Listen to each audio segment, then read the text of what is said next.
The following video is not meant for kids. Viewer discretion is advised. Hello to my subscribers and to my friends. This is the TFfangeek coming to you with what will hopefully be a successful video. And today we have a special video coming to you because 1.5 weeks ago, thanks to a good friend of mine, shout out to Autocorrect Primer, he invited me on a live stream show. Of his is right before Easter or was it after Easter? No, it was right before Easter. My apologies. Anyways, thanks to his live stream view, I finally hit at the start of the month of April of 2026. I finally hit 1,000 subscribers. So in honor of reaching 1,000 subs, thanks to all of you guys out there, thank you so much. You guys are the greatest. I have a special video that I've been wanting to do for the last almost 1.5 years, almost 2 years actually, and tonight, in honor of having finally hit 1,000 subscribers here on my YouTube channel, tonight we are going to be taking a look at the complete collection, as the thumbnail and the title of the video have already revealed. Today we're going to be taking a look at not just one or even two, but tonight we're going to be taking a look at all 5 of the Transformers Studio Series 86 Leader Class Generation 1 Dinobots. So yeah, the Dinobots were released almost a year apart. The first to be released was Grimlock. He was released so early in the Studio Series 86 line, coming here to the side of the box. Grimlock was actually only the 6th action figure to be released under the Studio Series 86 banner. He was released back in the spring of 2020, right around the time when the COVID pandemic hit the globe.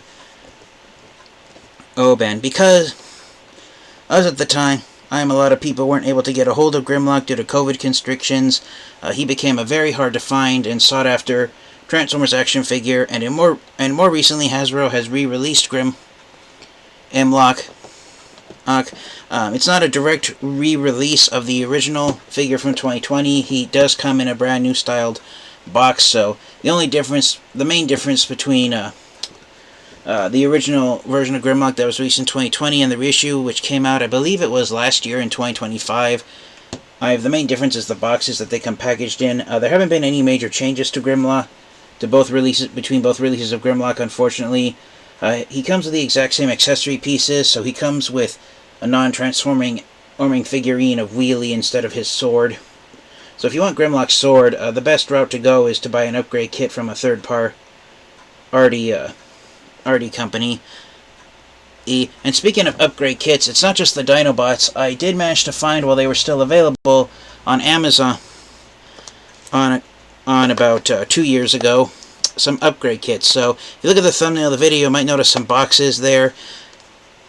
I originally got upgrade kits for Grimlock and also for Dinobot Sludge, because I felt that they were the 2 figures that were most in need of the upgrade kits that I found. A few weeks after I took the photo of the thumbnail that I'm using for the video, I also bought a upgrade kit for Snarl, just because. Unfortunately, by the time the upgrade kits for Slag and Swoop that were out by the third-party company that I got these upgrade kits from, Amazon took the web pages for upgrade kit third-party merchandise off of their website. So unfortunately, I don't have any upgrade kits right now for Slag or Swoop.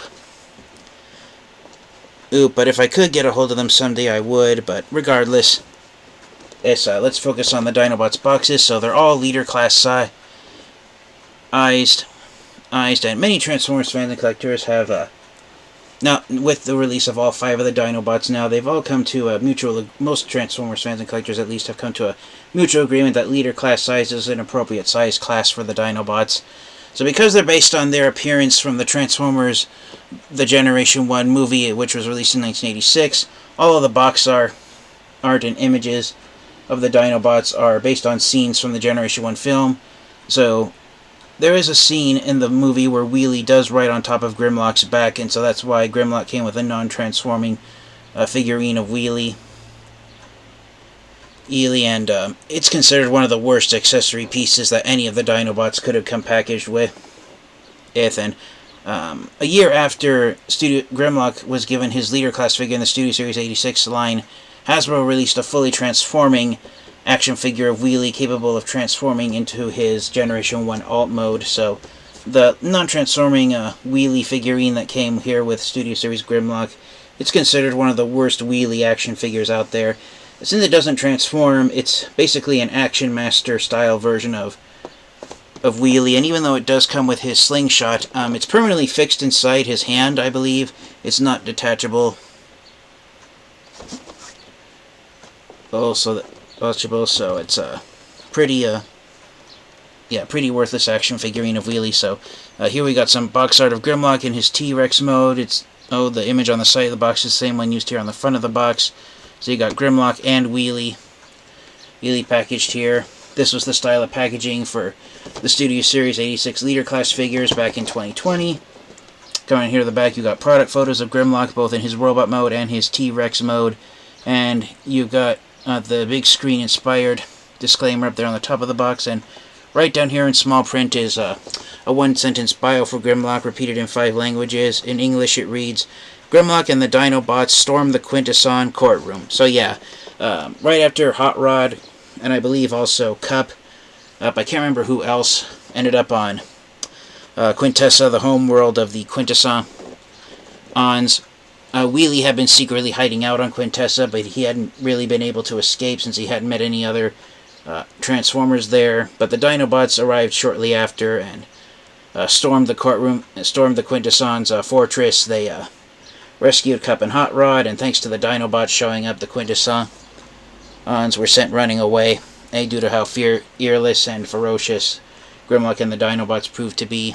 So, yeah, really, the Dinobots to this day are considered among the most powerful members of the Autobots, and Grimlock is considered one of the physically strongest, if not the physically strongest of all the Autobots, even rivaling the Titans in terms of brute strength.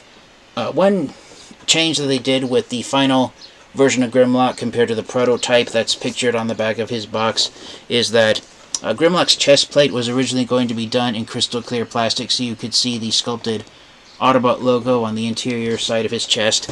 But for the final version of Grimlock, it's cast in a dark smoky gray plastic. The Autobot logo is just barely visible behind there, but because it's almost practically hidden, it almost makes Grimlock look like a factionless-ish Transformer, and so a lot of fans and collectors were hoping that there would have been a more clear style chest plate for Grimlock out there. There have been the Studio Series 86 Grimlock mold. Since its release, it's been used, I want to say, either 5 or 6 times, not counting reissues and re-releases. In addition to the Studio Series 86 G1 style Grimlock, it was used for the G2 Blue Grimlock, which was released in the Age of the Primes figure last year in 2025. It was used in the Legacy Evolution G2 Toxitron collection, which is based off the cancelled yellow version of Grimlock from Generation 2. There was a version of Grimlock that was released in the Hasbro Pulse exclusive Transformers Comic Edition line based on his appearance in Marvel's G1 Transformers comic books. And then the mold was also used for Shattered Glass Grimlock, and it was also used for one of the most for some fans and collectors of Transformers has become the most quote-unquote controversial version of the figure, which was the Godzilla Megatron action figure. So, yeah, there's at least 5 uses of the mold out there, and so, yeah, I'm really impressed with how Grimlock turned out. About 6 months after Grimlock's release, also during the year 2020, the second Dinobot to be released the same year was Dinobot Slag, or Slug as he's now known on the box.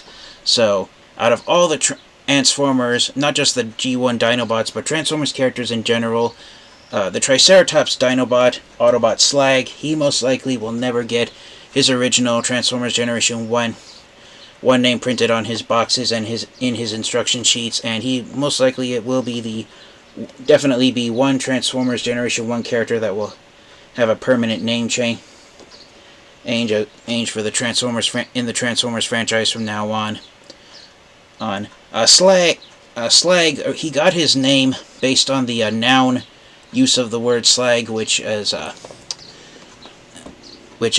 for those who are unaware, slag is a byproduct that is basically the useless, unusable metal material that's created during the smelting process of turning iron ore into steel.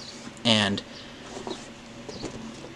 the first time I actually heard the word slag used in that context, the way his original Generation 1 name was created for it, was in the John Wayne movie The Quiet Man, in which there's a line early in that film when John Wayne says that he used to grow up near the slag heaps of the factories or something like that. So yeah, slag is the metal byproduct made for when people turn iron ore into steel alloy.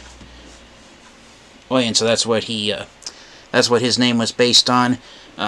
During the late 2000s / early 2010s, it came into light that in some countries in Western Europe, especially the United Kingdom, in the past, the word slag was used in another way.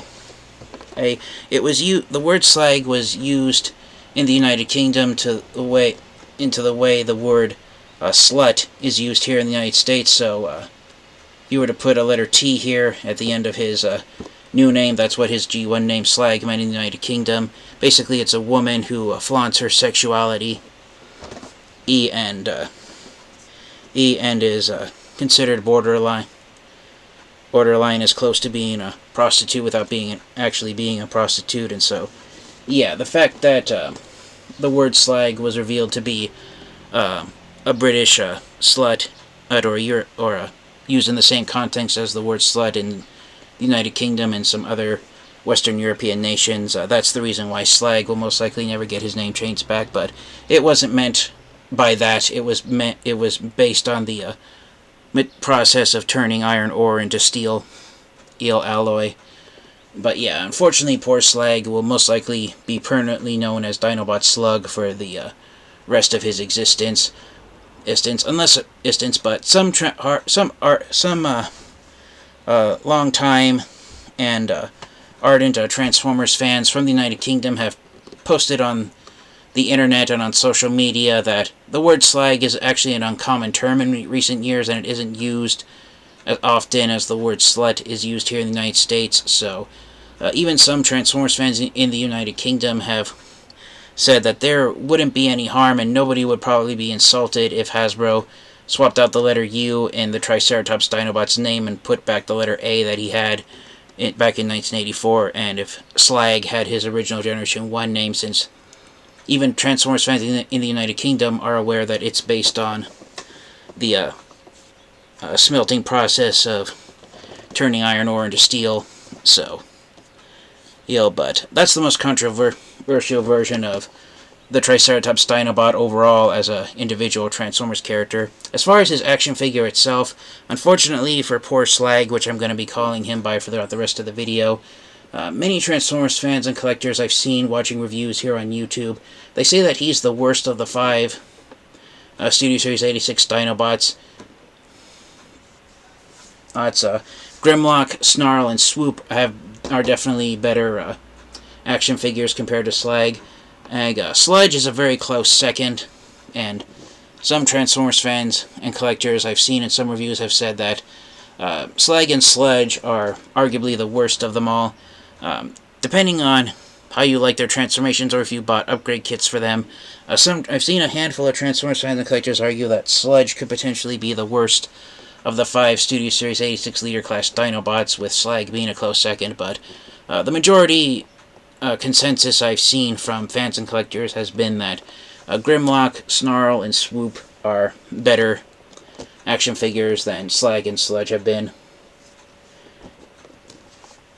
But regardless, I do not regret getting all 5 of them and adding them to my Transformers collection, and I wanted to wait until all 5 of them were released before doing a collection video showing all 5 of them off side by side with each other. And so, finally, after hitting 1,000 subscribers, that's the reason why I decided to do this review in celebration of that. So here we got Slag, or Slug as he's now known. We got some artwork of him here on the front of his box. Just like Grimlock, he came with a non-transforming figurine from one of his accessory pieces, which is, in this case, is the human character of Daniel Witwicky. Icky inside his space exosuit. And so, for Grimlock and Slag, Hasbro decided, instead of giving them the swords that their original Transformers Generation 1 Dinobot action figures came with back in 1984, they decided to give them non-transforming figurines of their smaller frame. And I don't think Daniel ever actually rode on top of Slag in the Transformers Generation 1 movie. It's been a long time since I've watched the G1 Transformers film from 1986, but I still would have preferred them having more weapons instead of non-transforming figurines of other characters from the G1 film as accessory pieces. You got the same artwork here on this side of the box, which is also true for Grimlock. And just like Grimlock, because he was also released in the year 2020, Slag is released in the same style packaging as Grimlock. And here on the back of the box you got your product photos. You got Daniel, who doesn't transform, and then you got Slag in his Triceratops mode and his robot mode. He transforms in 32 steps. Grimlock, he transforms in just 24 steps. And Slag's one-sentence bio reads, Dinobot Slug excuses himself as he stomps over a crushed Quintesson prosecutor. So yeah, like I said, it's been a while since I've watched the G1 film. But because these figures are based on their appearance in that movie, all references to the Dinobots on their boxes, the box art, the instruction sheets, and their one-sentence bios are based on the appearance they had in the Transformers Generation 1 film. So yeah, there's Dinobot Slug, or as he was originally known back in 1984, Dinobot Slag. Next up, we have the third of the Dinobots to be released, which was Dinobot Sludge. He came out the year after Grimlock and Slag came out were released in 2020. Sludge came out in 2021 in the Studio Series 86 line, which was the year that Transformers Kingdom was on the shelves. And the five Studio Series 86 Dinobots, when you put their boxes side by side with each other, they reflect the style of packaging that Hasbro changed over the 4-year period from 2020 to 2024, when all 5 of them were released. Because Grimlock and Slag were released 6 months apart, a lot of fans and collectors were hoping that each of the 5 Dinobots would be released 6 months after one another, and that we would get them within 2.5 years after Grimlock's release. But after Grimlock and Slag, Hasbro waited until the following year in 2021 to release Sludge, and they announced that the 4th Dinobot wouldn't be released until a year after Sludge, instead of 6 months like we got between the releases of Grimlock and Slag. It took Hasbro 4 individual years, 2020, 2021, 2022, and 2023 to release all 5 of the Generation 1 Dinobot. It's in the Studio Series 86 line in leader class size. When it was announced that Sludge was the 3rd Dinobot to be released, a lot of fans and collectors wondered why Sludge had been chosen to be the 3rd Dinobot to be released, and the executives at Hasbro announced the reason why was because in the Transformers Generation 1 cartoon, not the movie, mind you, but in the actual TV show, not all 5 of the Dinobots were created at the same time. The Autobots only created 3 originally, and they were Grimlock, Slag, and Sludge was the 3rd one. After Megatron brainwashed the first 3 Dinobots into turning on Optimus Prime and the other Autobots who had created them, Optimus Prime and the Autobots decided the best solution to bring back Grimlock, Slag, and Sludge to their team was to build 2 more Dinobots and have Dinobots fight Dinobots. And so Snarl and Swoop were created. I can't remember if it was the episode after the first 3 Dinobots were created, or if it was 2 episodes after, but yeah, and that's one of the goofiest decisions that Optimus Prime and the Autobots, I personally believe, have ever done. Was the best decision to bring the Dinobots back to joining the Autobots was to build even more Dinobots, a second batch of Dinobots, and have them fight the first one to show just how much stronger Dinobots are when they fight on the Autobots side instead of with the Decepticons. And that's one of the goofiest and so for me personally, I have to say this, I have to be honest with you guys and myself. I think the reason why Snarl and Swoop were created was one of the goofiest reasons ever in the history of the Transformers franchise. You know, a second group of Dinobots were created to defeat the first group of Dinobots. But yeah, my own amusement about that origin of the Dinobots aside, Sludge was the third of the Dinobots to be released in the Studio Series 86 line to complete the OG trio. So for fans and collectors who want to replicate the episode of the G1 cartoon series when the first three Dinobots were created, that's the reason why Sludge was the third one to be released. So you got some artwork of Sludge on the sides of the box. It's the same artwork here on the front of the box. When the Dinobots are in the Quintesson pit, he shoots a laser blast out of his mouth. Sludge infamously has the goofiest scene in the Transformers Generation 1 movie. And the first scene in the film when the Dinobots are fighting Decepticon opponents, it's during the Battle of Autobot City, and Sludge ends up deciding to tries to fight Devastator by himself, and infamously Devastator punches Sludge to the ground and then brings his arm down and elbows Sludge on the top of his spine, and his eyes bug out and actually pop out of their sockets in goofy cartoon fashion. And there are upgrade kits out there that have been designed by third-party companies here for Studio Series 86 Sludge to replicate his eyes popping out of his head by Devastator. So it's one of the most infamous scenes of traditional cartoon logic of squash and stretch style animation, or in which inanimate objects, while they appear to hurt a cartoon character, the pain isn't permanent. So yeah, Sludge had the goofiest screen time in the Transformers Generation 1 film.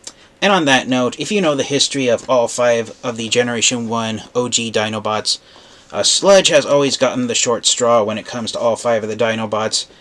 Right off the bat in the Generation 1 cartoon, even after Swoop and Snarl were created, poor Sludge was portrayed as being the stupidest of all 5 of the Generation 1 Dinobots, just barely having the intelligence to know how to talk.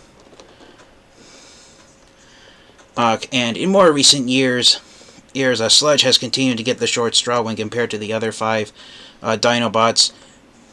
And what I mean by that is he's gotten the worst treatment out of all 5 of the Dinobots, especially from Hasbro.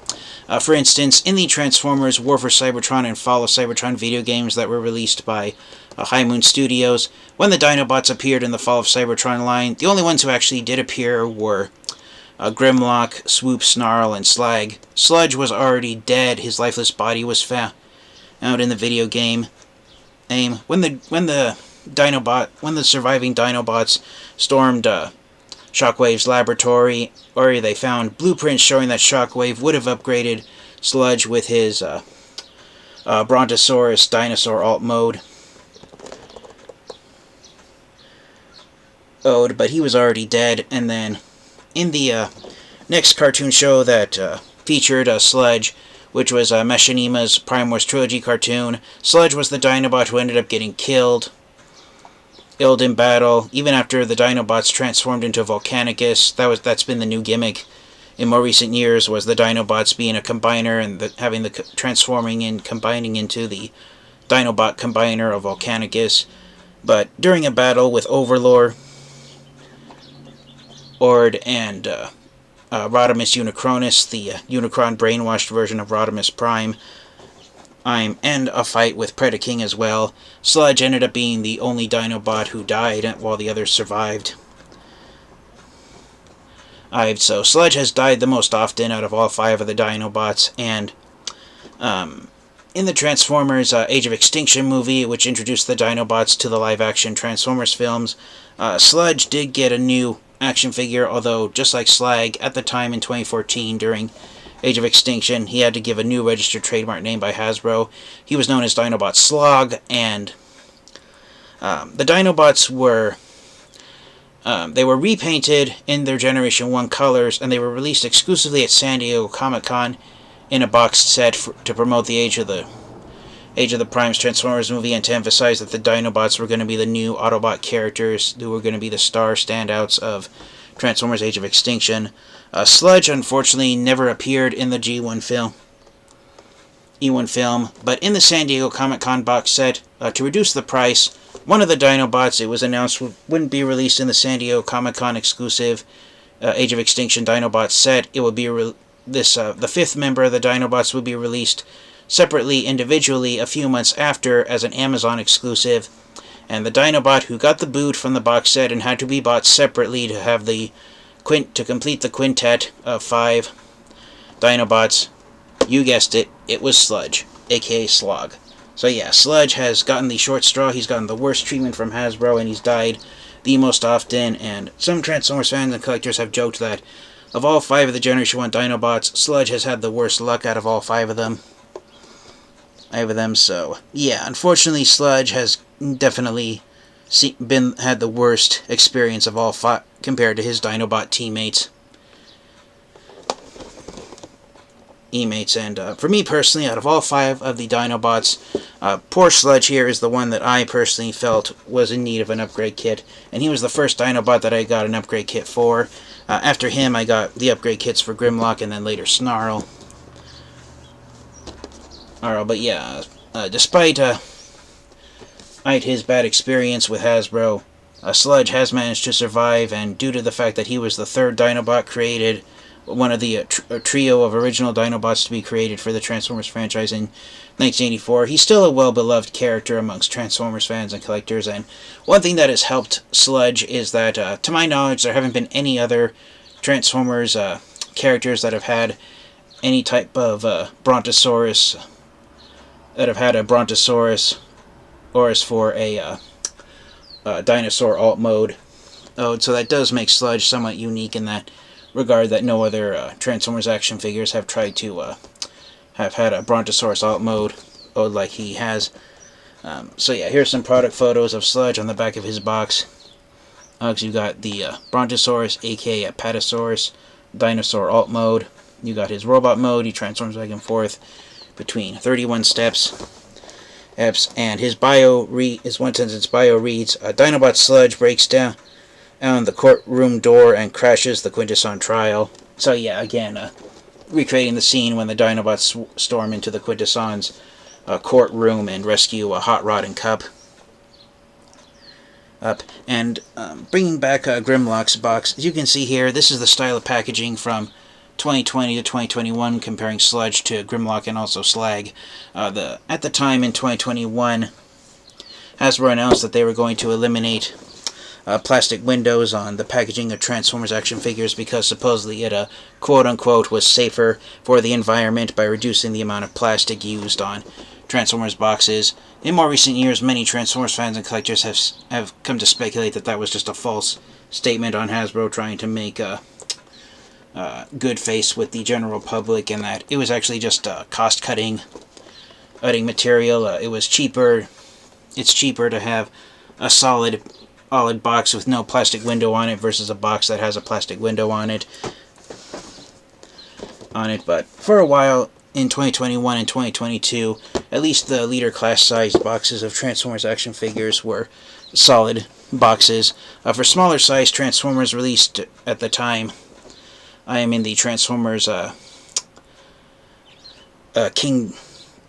so much the Transformers Kingdom line, since clear plastic windows were still being used on smaller sized boxes, but the following year in 2022, when the Legacy line was launched, Hasbro decided instead of releasing closed boxes for all sizes of Transformers action figures, it would only be leader class sized Transformers that would be given solid boxes. Voyager class, Deluxe class, and smaller, they had infamously had open window packaging, which from what I've seen, there have been no Transformers fans and collectors who have enjoyed having open window packaging on Transformers boxes. So it was nice that at least during 2022, during Legacy Year 1, leader class size Transformers still came packaged in solid boxes, which was true for the 4th Dinobot to be released in the Studio Series 86 line of Dinobot Snarl. So Snarl has a special place in my heart because the Stegosaurus is my all-time favorite species of dinosaur. And so, after Grimlock, who is my favorite of the Dinobots, Snarl is my personal second favorite member of the Dinobots team due to the fact that he transforms into my favorite species of dinosaur. So here you got some artwork of Snarl firing lasers from the tail spikes. Ike's at the end of his body, since the tail spikes were the defensive mechanism that the real life Stegosaurus dinosaurs would use when they were being attacked by predators. And you got the same artwork. Well, it's actually not the same artwork. You got a different style artwork showing a close-up of Snarl's face here on the sides of the box. And I said at the start of the review that Grimlock was the sixth Transformers. Was the sixth Dinobot to be released in the Studio Series 86 line. Not the sixth Dinobot, the sixth action figure to be released in the Studio Series 86 line.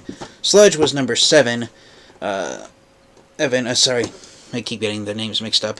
I'm so excited to get this video review ordered for you guys that I'm getting names mixed up out of excitement. Grimlock was the 6th action figure to be released in the Studio Series 86 line. Said it correctly that time. Slag was the 7th one to be released, so I said he was really 6 months apart, but I'm starting to remember that they were actually released at almost the same time, and so a lot of Transformers fan collectors are hoping that the Dinobots would be released as close to each other as Grimlock and Slag were released back in 2020, but that ultimately didn't end up being the case. Sludge was the 15th action figure in the entire Studio Series 86 line to be released. And then Snarl here ended up being the 19th action figure overall to be released in the Studio Series 86 line.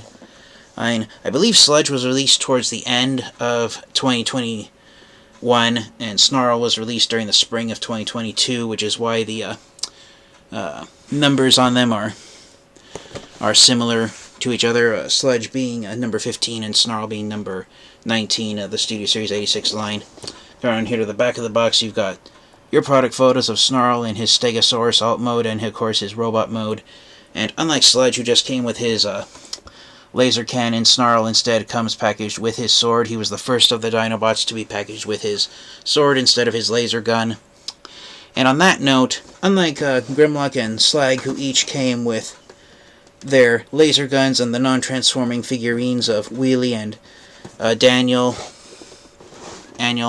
I believe at the time when Grimlock and Sludge were released in the Studio Series 86 line back in 2020, the price of leader class Transformers at that time, I believe it was still around $40. But then, starting in 2021 during the Transformers Kingdom line, there was a price hike and the price of leader class Transformers went up to $45, and so both Sludge and Snarl sold for $5 more than Grimlock and Slag had sold for, yet they only came with one accessory piece instead of two, and so that's what's enraged most Transformers fans and collectors about the Studio Series 86 Dinobots has been the price hikes, because the prices went up by about $5 between releases of the Dinobots, yet they had fewer accessory pieces than the ones that have been released first at lower prices. And but at least with Snarl we got his sword, and I believe the upgrade kit that I got for Snarl comes with his laser gun. That's one of the reasons why I decided to get it. And then Snarl's one-sentence bio on the back of the box reads, "Snarl and the Autobots must find a way to destroy Unicron before Cybertron is devoured." Now, a lot of Transformers fans and collectors wondered if Snarl was in fact going to be released in the Studio Series 86 line, or if he was going to be released in the Transformers Legacy line. And even one of my close friends at the time when Snarl was released back in 2022, this friend of mine thought that Snarl never appeared in the Transformers Generation 1 movie. That is incorrect. Snarl does actually appear in the Transformers Generation 1 film, but here's the catch. The amount of screen time that Snarl actually enjoys in the Transformers Generation 1 movie is approximately 4 seconds. And I'm not kidding. That is literally the amount of screen time that Snarl has in the Transformers Generation 1 movie is about 4 seconds. Snarl appears in 3 individual screenshots in a basically blink and you'll miss it cameo appearances in the Transformers Generation 1 film. I timestamped Snarl's appearances on the film based on a recording of the movie that I found, or a file of the movie I found on a website on the internet. At about 17 minutes into the film, Snarl does appear in 2 screenshots transformed in his Stegosaurus alt mode when the Autobots are standing around the destroyed Autobot city after the battle with the Decepticons ended with Optimus Prime's death, along with the death of several other Autobots. So yeah, Snarl appeared twice. Appears twice around 17 minutes into the Transformers Generation 1 film, transformed into Stegosaurus mode, and then later on in the movie when the Autobots leave Quintessa and they arrive on Planet Junk, and they meet Wreck-Gar and the Junkions, and they rebuild Ultra Magnus and put him back together. They're in his third and final screenshot appearance, Snarl is the Dinobot who appears standing inside the bridge of the stolen Quintesson spaceship, standing in between Hot Rod and Cup. And that's the only appearance of Snarl in his robot mode in the Transformers Generation 1 movie. So because of those 3 screenshots lasting approximately 4 seconds worth of time, Snarl, if anyone says Snarl does not appear in the Transformers Generation 1 film, that is incorrect information. He does appear in the movie, but it's basically a blink and you'll miss seeing him moment if you don't notice those moments in the film, or if you're unaware that it's actually Snarl who's the Dinobot who appears there along with his teammates. For the exact reason why Snarl only appeared in 3 screenshots and had a total screen time appearance in the movie of about 4 seconds is unknown. The best gist that's been coming to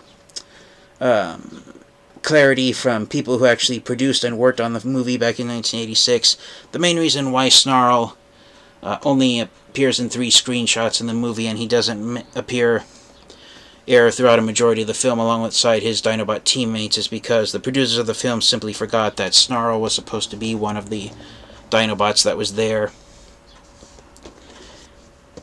So yeah, because of those 3 screenshots and those 4 seconds of his appearance in the G1 film, it was correct for Hasbro and Takara Tomy to technically release Snarl's leader class figure in the Studio Series 86 line.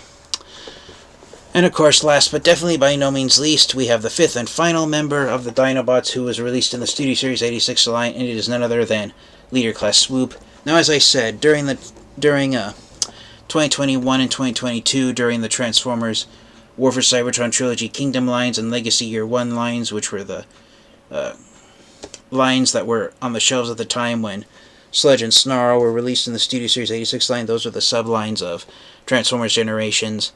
Leader Class Transformers were sold in solid boxes that didn't have any windows on them at all, while smaller sized Transformers were sold in open window boxes.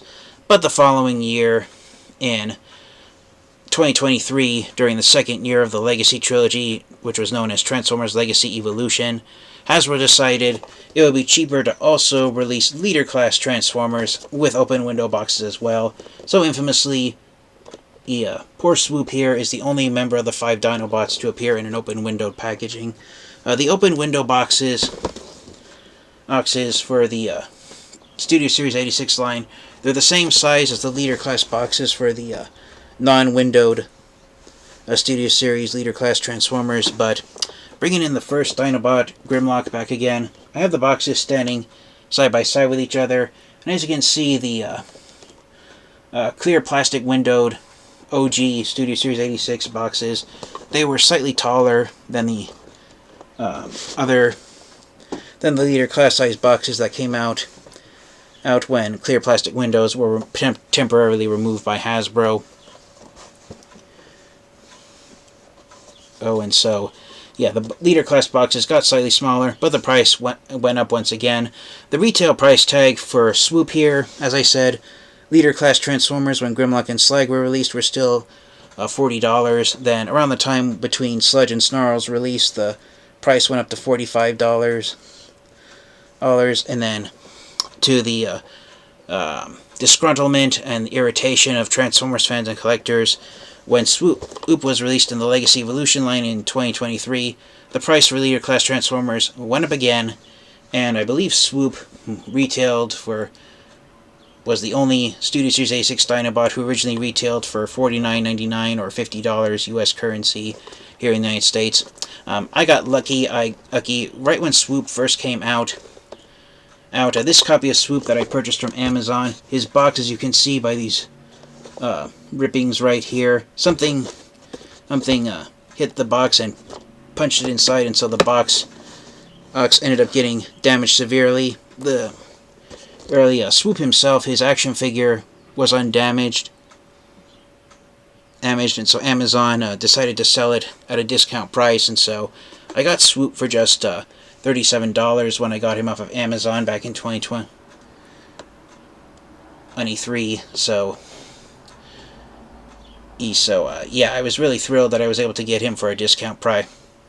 And that's why a lot of Transformers fans and collectors at the time were grumbling about adding Swoop to their collections, was because since Swoop transforms into a pterodactyl for his alt mode, Swoop has always been the skinniest and, by extension, the quote-unquote smallest, the physically smallest of all 5 of the Dinobots, since half of Swoop's bulk, especially when he's in dinosaur mode, are the wings of his pterodactyl mode. And so for Swoop to ironically be the physically smallest of the Dinobots, yet have the largest retail price tag out of all 5 of them, a lot of Transformers fans and collectors gave Hasbro the thumbs down, to put it politely, for that decision with Swoop, and making him be the 5th and final Dinobot to be released in the Studio Series 86 line. Speaking of which, here on his box, Swoop was the number 26th, was the 26th action figure overall to be released in the 86 subline of Transformers Studio Series. So you got some artwork here on the side of his box, and unlike Snarl and Sludge, whose artwork on the sides of their boxes were almost the same on both sides, Swoop has different artwork throughout his artwork here on this side of his box. You got, for the front of the box, you got some artwork of Swoop flying, transformed into his pterodactyl alt mode, swooping down and shooting fire at Decepticon enemies. Same artwork here on this side of the box, used on the front, only the image has been mirrored. And that was the gimmick with the Dinobots. In addition to shooting lasers, they could also shoot fire. And I believe the idea of shooting fire was an inside joke to show that having robotic dinosaurs for their alt modes, the Dinobots were by definition more primitive, and so fire is the most primitive weapon that humans have arguably ever used, since humans discovered how to control fire back when people were, if you believe in evolution, people discovered how to control fire back when people were living as cavemen back in the Stone Age. But yeah, depending on what point of view you look at it, fire was the first thing humans managed to control, and so I've always thought that was a funny inside nod to having the Dinobots breathe fire from their mouths like that. Coming on here to the back of the box, you've got Swoop's product photos. You got him in his beast mode of a robotic pterodactyl. You've got him in his robot mode. He transforms back and forth between both modes in 21 steps. And this extra sticker here was placed on Amazon again because he was a box that was his box was damaged, and so this sticker was placed on there to show that the product itself is mint condition, but since the box is not, we better sell it at a discount price, because no one's going to want to buy a product that's brand new and undamaged, yet the box that it's being packaged in has been damaged. So I'm really grateful for Amazon to selling Swoop at a discount price like that. His one-sentence bio reads, "Swoop and the Dinobots drop in to destroy Devastator." So yeah, unlike the other Dinobots whose bios are based on when they appear on the Quintesson's homeworld, the planet Quintessa, Swoop's bio is based on the Dinobots' first fight in the G1 film when they arrive on Earth along with Optimus Prime, and they fight the Decepticons in the battle for Autobot City. So yeah, that's a nice nod to that. And now I wish I had the space to show all 5 of the Dinobots in their boxes standing side by side with each other from a front point of view, but as I but hopefully I can at least do it from one angle here for you guys. So this is my review table. It's actually a table tray. It's the only table I have big enough to fit in the space where I record my reviews, but moving my camera back, again, trying to angle it up high enough to see. Take some adjusting here, but here more or less are, and I don't think my reviewing table is actually going to be big enough to do all 5 of them side by side with each other, but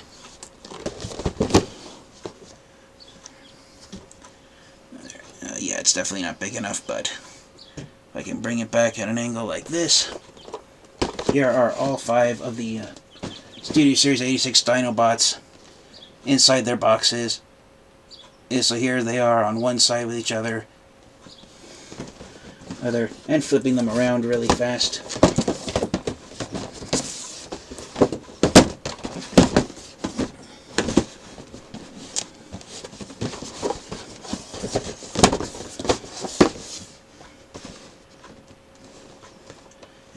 Here's the Studio Series 86 logo, showing them all right here side by side with each other. So yeah, you can see the difference in the style of packaging, how there's just as many similarities as there are differences. Again, I'm sorry for not having the screen space or the reviewing space where I can show all 5 of the boxes standing side by side with each other. There are a couple of video images I've seen of people have taken of all 5 Studio Series 86 Dinobots with the boxes side by side with each other, but the photo I took for the thumbnail, which has Grimlock and Sludge's boxes on top of Sludge, Snarl, and Swoop's boxes, was the best that I could do for the thumbnail. I originally wanted to have all 5 of them sitting side by side with each other just to show it off, but the fact that Grimlock and Egg's boxes are a 1/4 of an inch higher than the others, it made being able to take photos of all 5 of them together side by side a little awkward with that little ever so subtle height difference. But yeah, I'm really thrilled to finally have all 5 of these Dinobots together. I'm so grateful that I waited until Swoop was released to be able to finally do all 5 of the Dinobots side by side. I didn't unbox them all at once. A lot of my subscribers who have been subscribed to my channel for the last few years kept telling me, TFfangeek, why aren't you unboxing your Dinobots? Why aren't you reviewing your Studio Series 86 Dinobots? It's because of this reason. I wanted to do all 5 of them at the same time. Now, the review's gone on a lot longer than I wanted it to. And I apologize. I was going to bring out other action figures to do size comparisons, but for the sake of time, I don't know if I'll be able to. But for now that we've looked at all 5 of the Dinobots transformed into, while they were still inside their boxes, let's get them out of the boxes and take a close look at them transformed into their robot modes. Alright, and so here are all 5 Dinobots out of their boxes and standing amongst each other. And yeah, my review table is so small I can't get all 5 of them standing side by side with each other. I mean, if I were to turn them like this,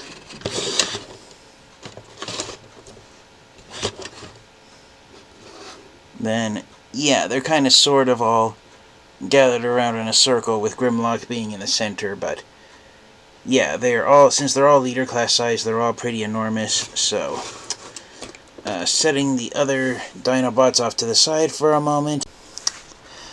Alright, and here is Grimlock in his robot mode. And just to show off really fast, here are the non-transforming Wheelie and Daniel Witwicky figures that came with Grimlock and Slag, and I just meshed them together into a little cube. They're not really important, but yeah, here is Grimlock, and technically this isn't the first version of the mold that I reviewed here on my channel. I reviewed the Legacy Evolution G2 Toxicron yellow version of G2 Grimlock based on his cancelled G2 yellow action figure. Grimlock was originally going to receive 2 action figures in the Generation 2 line. He got a blue repaint of his Generation 1 action figure.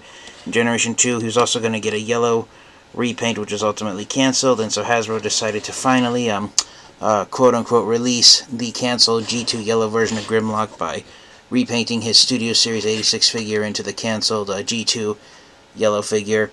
As you can see, my camera's picking up the Autobot logo behind Grimlock's chest because of my bedroom lamp being really shiny. If I angle it right here where it doesn't reflect off of my camera.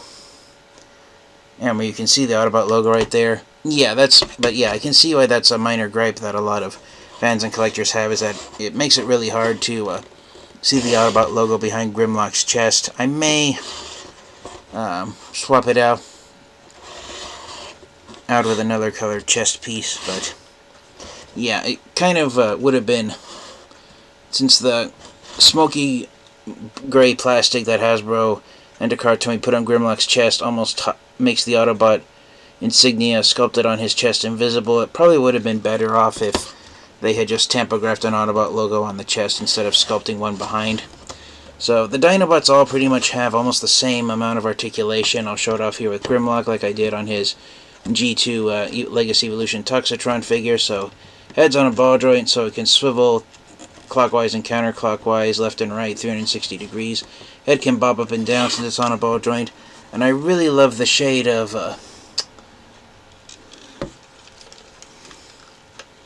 I believe it's blue paint. Yeah, it's blue paint used on Grimlock's visor there on his head sculpt. Really nice, really accurate to his appearance in the Generation 1 cartoon. If you move his wings back, the arms are attached to the shoulder at a ratchet joint, so they have the ability to spin forward and backward 160 degrees. They can go out this far at the shoulder joint. Swivel joint at the bicep. Hinged elbow joint. Wrist swivels, which is really nice. He does have a waist swivel, so he can spin 360 degrees left and right. Universal jointed hips, so he can get his arms out of the way. Grimlock's legs can go forward that far. They can go back this far. And they can go outward this far, so Grimlock can do, you get his arms out of the way, he can do a full split, so if he needs to jump over something while he's transformed into his robot mode, he can lift his legs as high in the air as they can possibly go. Oh, I do see why on the Transformers Wikipedia that most of the Studio Series 86 Dinobots have somewhat loose joints. Despite the joints being ratchet joints, they weren't really, unfortunately, designed to be weight-bearing, so some of the Dinobots have somewhat loose joints on them. You do have a very tight, as you can hear when I angle Grimlock's leg outward, somewhat squeaky swivel joints in the thighs, ratchet joints in the knees. No ankle pivot due to how Grimlock transforms arms, but there is no toe movement, I should say, but you do have the ankle pivot like that, so you can get him into a sprawl-legged pose if you want. But there's enough clearance for Grimlock, and it's not just him, it's all 5 of the Studio Series 86 Dinobots. There's enough clearance in between the legs when they transform in robot mode that if you want to have them standing upright and standing erect at attention, then you can do that for all 5 of the Studio Series 86 Dinobots, which is really nice. And again, his wings, you can angle them, you can position the T-Rex arms at any angle you want. I believe this is the way they were packaged inside of his box. I can't remember if the T-Rex arms pointing upward is accurate to how Grimlock's Generation 1 action figure transformed, but yeah, there's the leader of the Dinobots, Grimlock. And one thing to note is that Grimlock's sword, even though he didn't actually come with it, it was packaged with Studio Series Swoop, so if you wanted to have Studio Series Grimlock come with his Generation 1 sword, then you can do...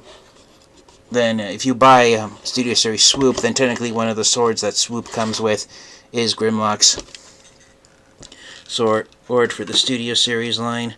Next up here is Dinobot Slag, or Slug as he's now known. known. And out of all the Dinobots, Slag, I believe, has the most wobbly joints. At least out of the box, I'm noticing on my copy that Slag is the one who likes to wobble around a lot.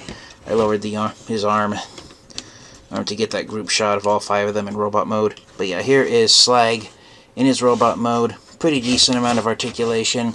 The head is technically on a ball joint, so just like Grimlock and the other Dinobots, Slag does have the potential from the ball joint to spin his head left and right 360 degrees, and he can look up and down slightly. But because his robot head sits inside the mouth of the Triceratops head for his Dinobot alt mode, unfortunately, the head articulation is somewhat hindered due to the dinosaur kibble.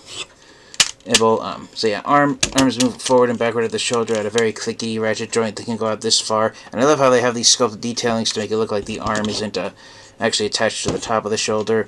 Swivel joint in the bicep. Double hinged elbows. Grimlock and all the other Dinobots actually have Grimlock's Slag. I'm looking at the other Dinobots off camera. I think maybe Sludge and Snarl. I don't know about Swoop, but definitely Grimlock and Slag actually have double hinged elbow joints due to how the robot mode arms transform into the legs for their dinosaur modes. But I do love that the Dinobots all have a wrist swivel on them, and so you can get them into somewhat decent poses. Slag does have a waist swivel. It's very tough out of the box.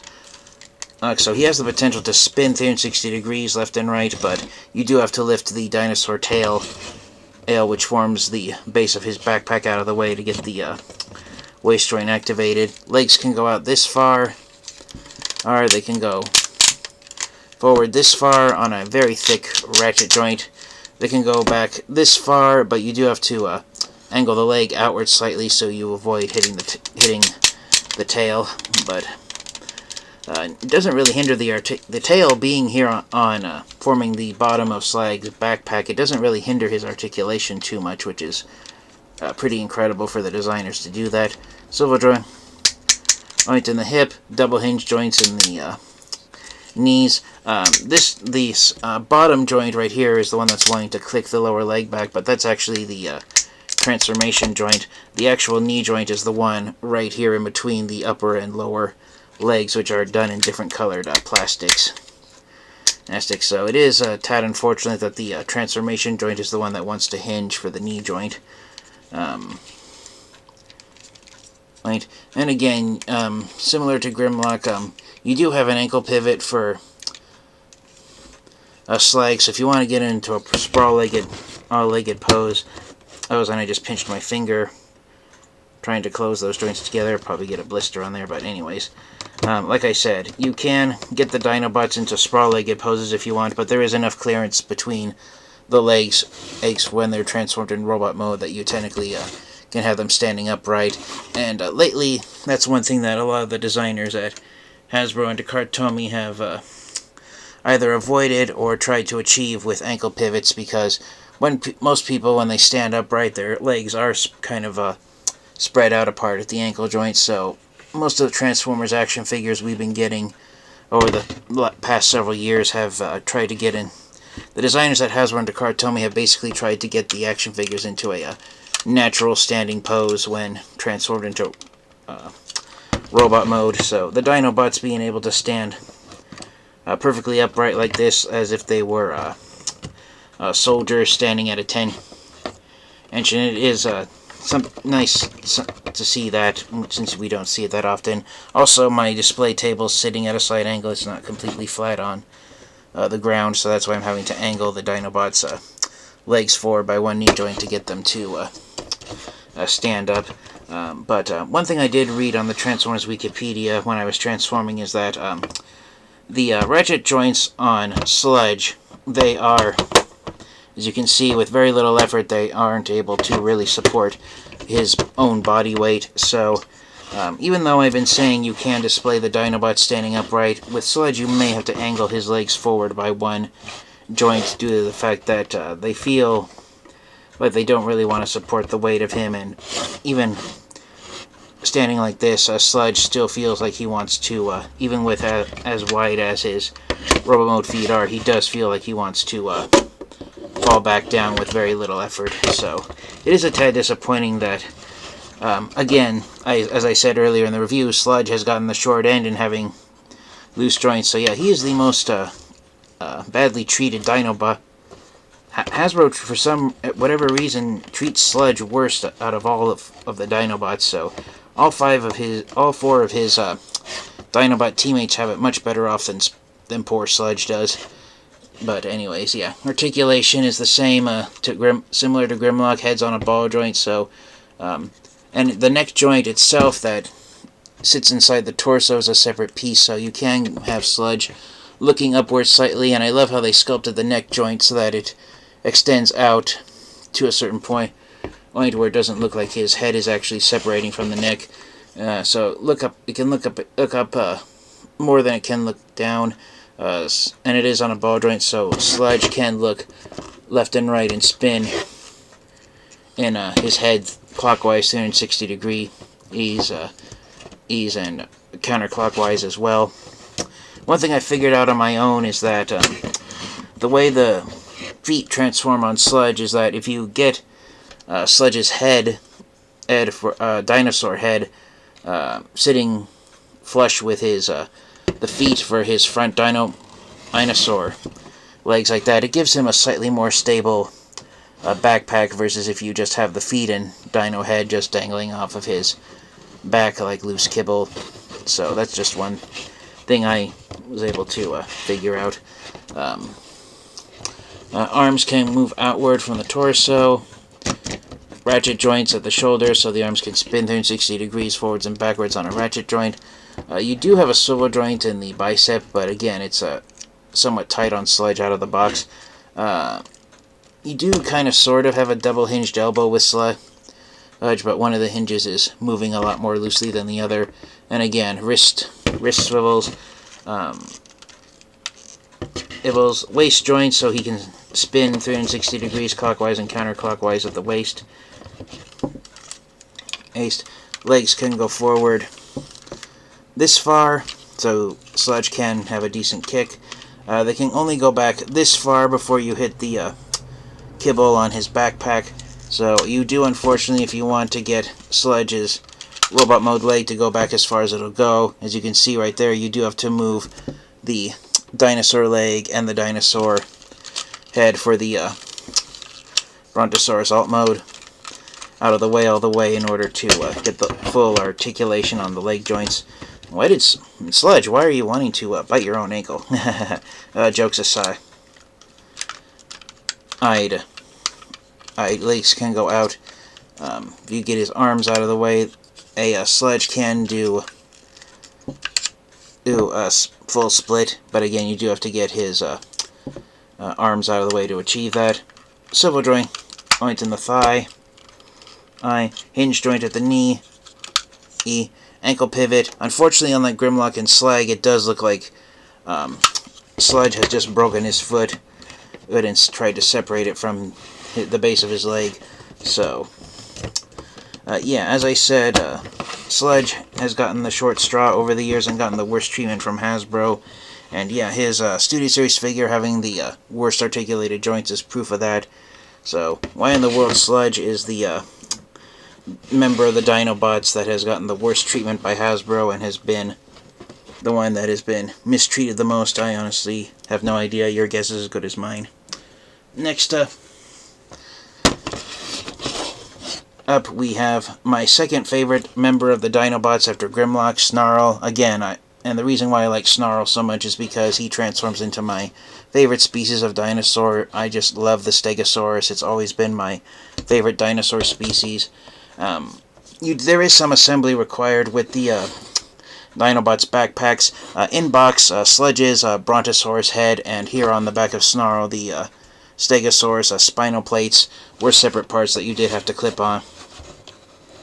So some assembly required with Sludge and Snarl, unlike the other Dinobots, but it was easy enough to do, and I love that for Snarl, all of the spinal plates for his Stegosaurus alt mode are cast in solid plastic. Back in 2018, during the Transformers Generations Power of the Primes line, we got a Voyager class-sized version of Grimlock, and then we got deluxe class-sized versions of the other Generation 1 Dinobots and Sludge's.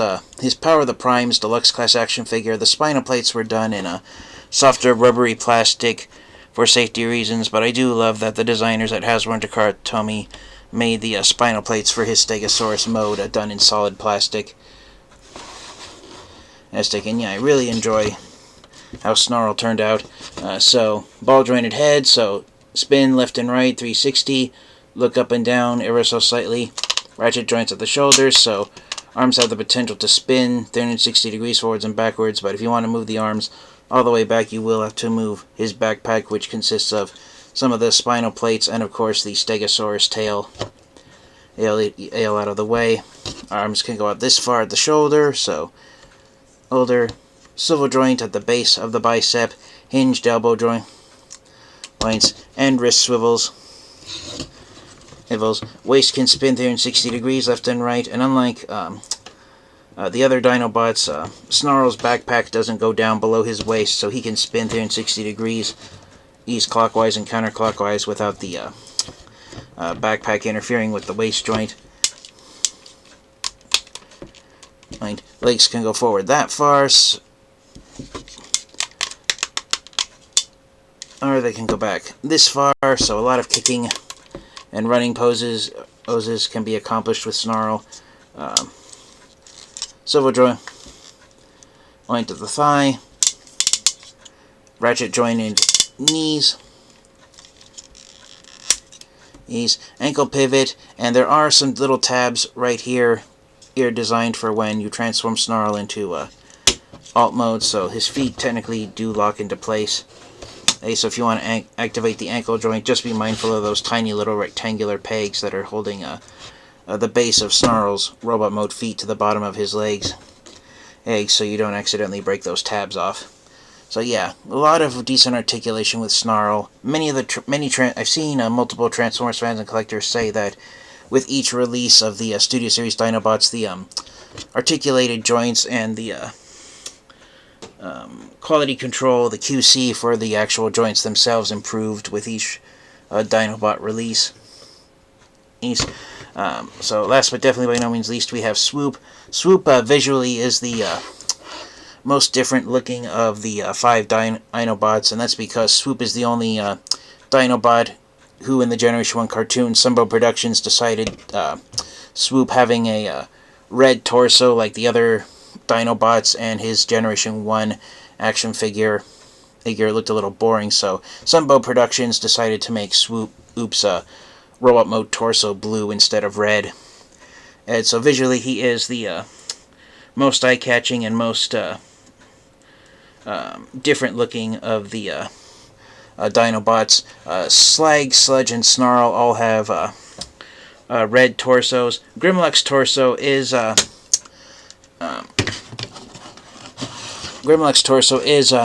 primarily gold, but he does have red on his pelvis.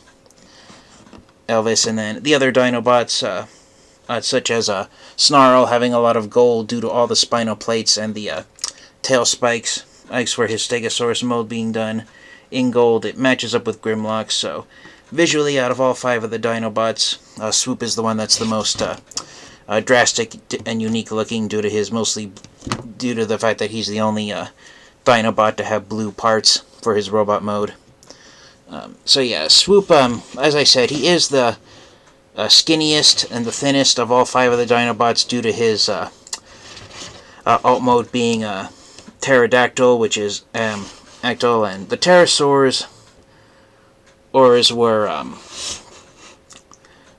the flying reptiles that lived during the time of the dinosaurs, the pterosaurs. They were much smaller than most dinosaur species.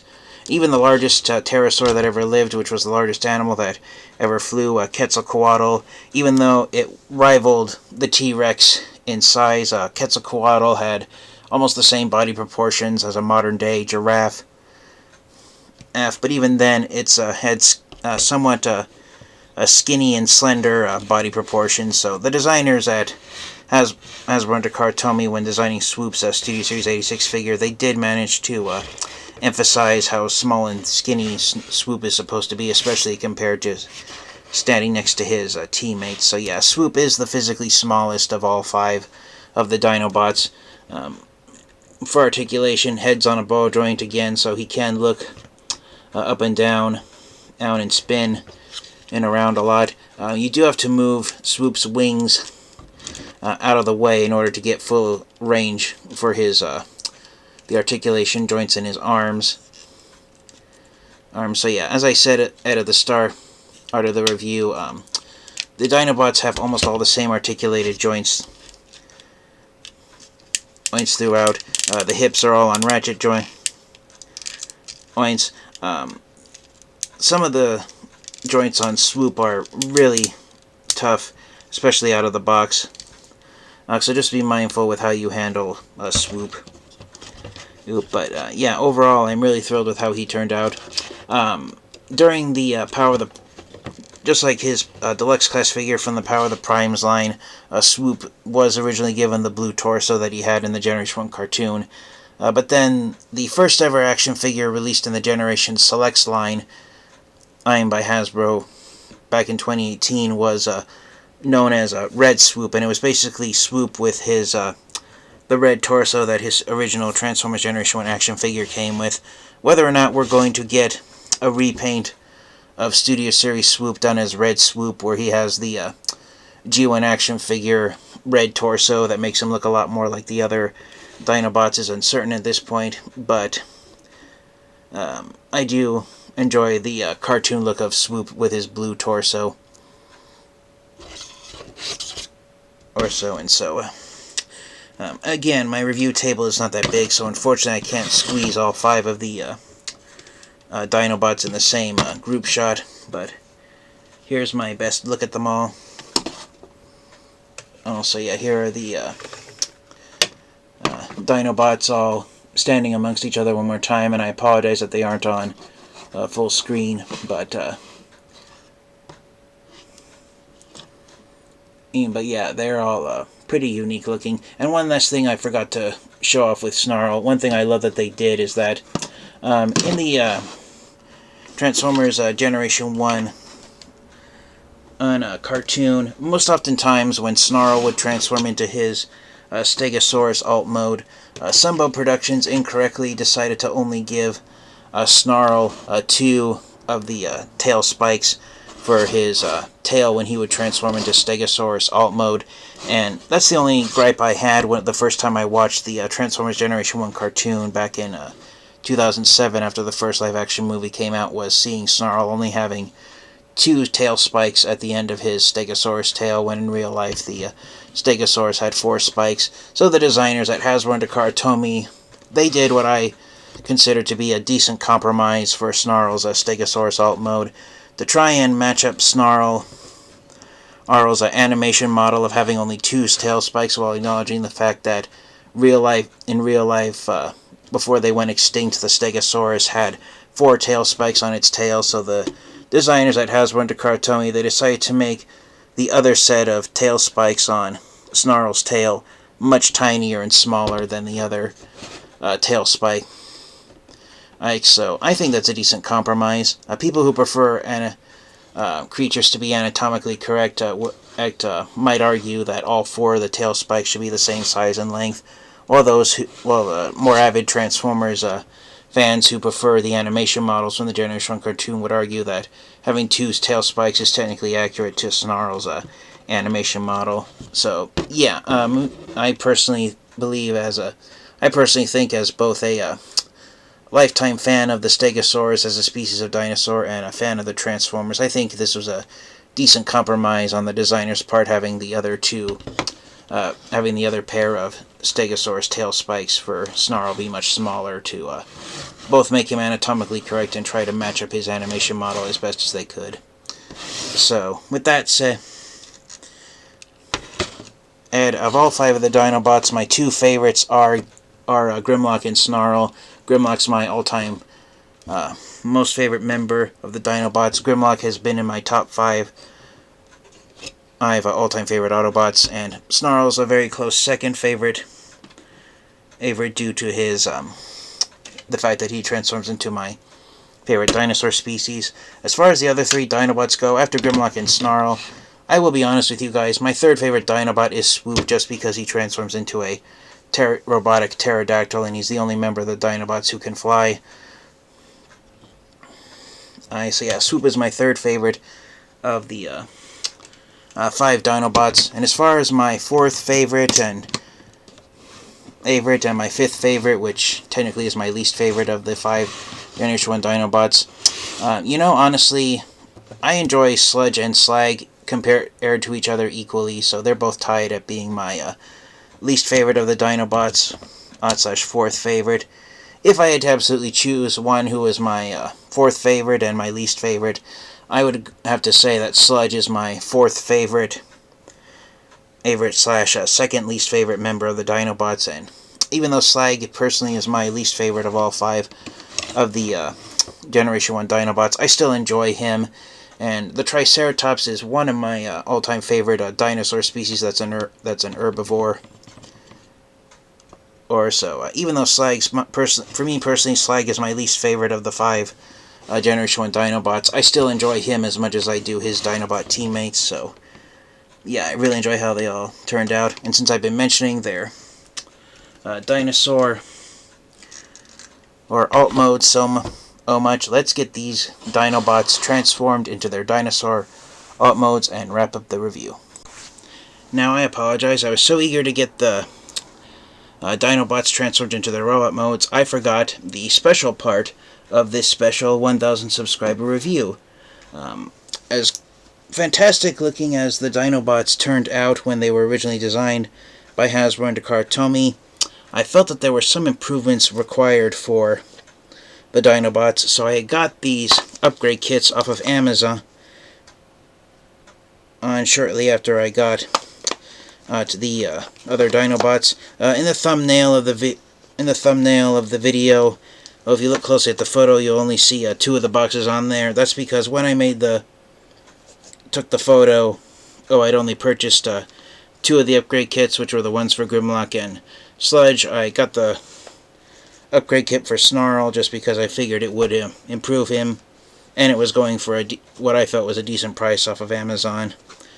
And I didn't really feel a need to add the upgrade kit for Snarl into the thumbnail of the video, because it is just a third-party upgrade kit.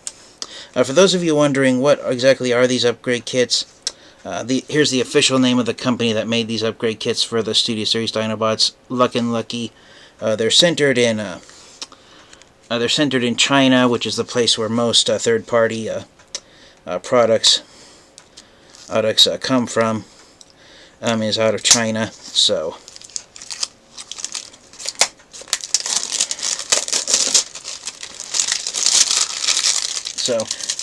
The upgrade kits, they're just upgraded parts designed to improve the look. So these upgrade kits just come in plain boxes. And here's a disclaimer on the inside of the box reminding everyone that these upgrade kits are made using 3D printed plastic, so it's probably not the same quality, but yeah, here's the upgrade kit for Grimlock. It's the exact same upgrade kit that I got for the Legacy Evolution yellow version of him,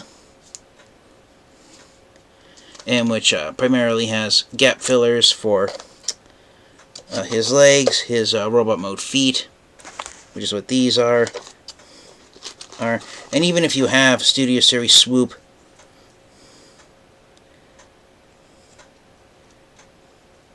if you want Grimlock to have a really large sword, or that's has a blade that's a different color than the hilt, then this upgrade kit comes with a much larger sword for Grimlock. So I'll put that in his hand right now just to show off what it looks like with him holding it. So yeah, there is Grimlock with the third party Artie sword, and yeah, I'm really impressed with how that turned out. I'm really thrilled with visually how that looks. So yeah, Grimlock is now armed with both his sword and his laser gun. So Decepticons, beware, the leader of the Dinobots is more than ready to slice and blast anyone with evil in their hearts to smithereens, even more so than the asteroid that actually wiped out the dinosaurs on planet Earth. So yeah, you got some gap fillers for Grimlock's robot mode feet and legs, but the main reason I got the upgrade kit for Grimlock was because of these parts right here. You have some gap fillers for Grimlock's robot mode face and head, but also you get, most importantly of all, these two bits right here. Those two gray bits right there are a set of dentures that gives Grimlock the teeth for the front of the mouth of his T-Rex alt mode. Infamously, the designers at Hasbro and Takara Tomy, despite Grimlock's box art depicting him having a full set of teeth inside his T-Rex mouth, Grimlock's T-Rex head does not actually have teeth at the front of the jaw. It's just an opening slot right there. One of the main reasons they did that is because there's a 3mm port there on the inside back of Grimlock's mouth, so that was designed. The front teeth weren't included in Grimlock's jaw, most likely to allow for blast effects to be put inside of his mouth without any teeth hindering to them. But fans and collectors who've gotten upgrade kits with teeth dentures for Grimlock, they've pointed out that you can still put blast effects there and the teeth don't get in the way. So unfortunately there really wasn't any reason for the designers at Hasbro and Takara Tomy to release them without release Grimlock without teeth in his the front of his jaw. So here's Grimlock one last time. Before the upgrade kit's attached, there's the gap in his mouth. Some of the gap fillers fill the bottom of his robot mode feet. There's even a pair of tiny circular pegs that hide the screw holes here on the top of Grimlock's T-Rex head.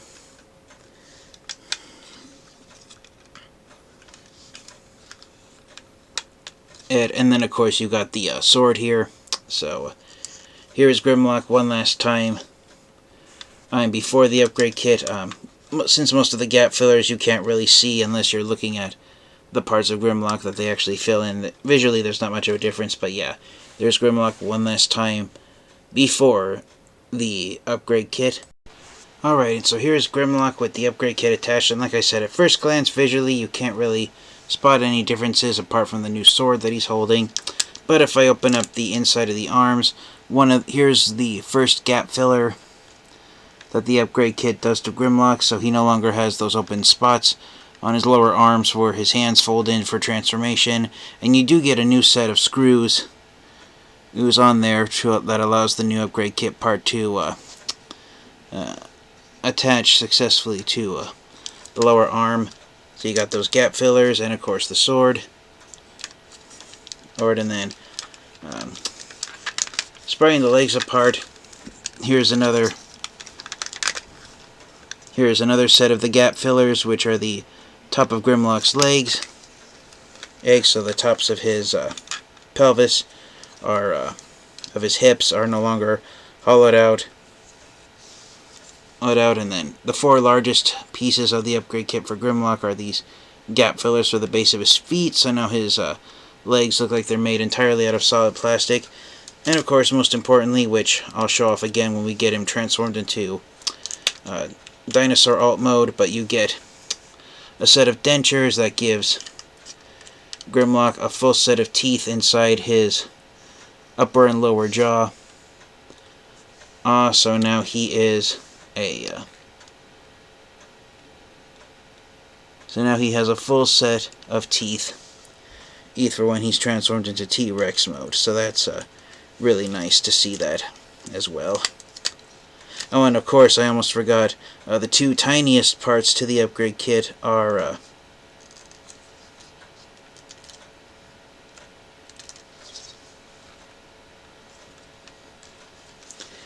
Down here you get these two little circular pegs that fill in the screw holes for Grimlock's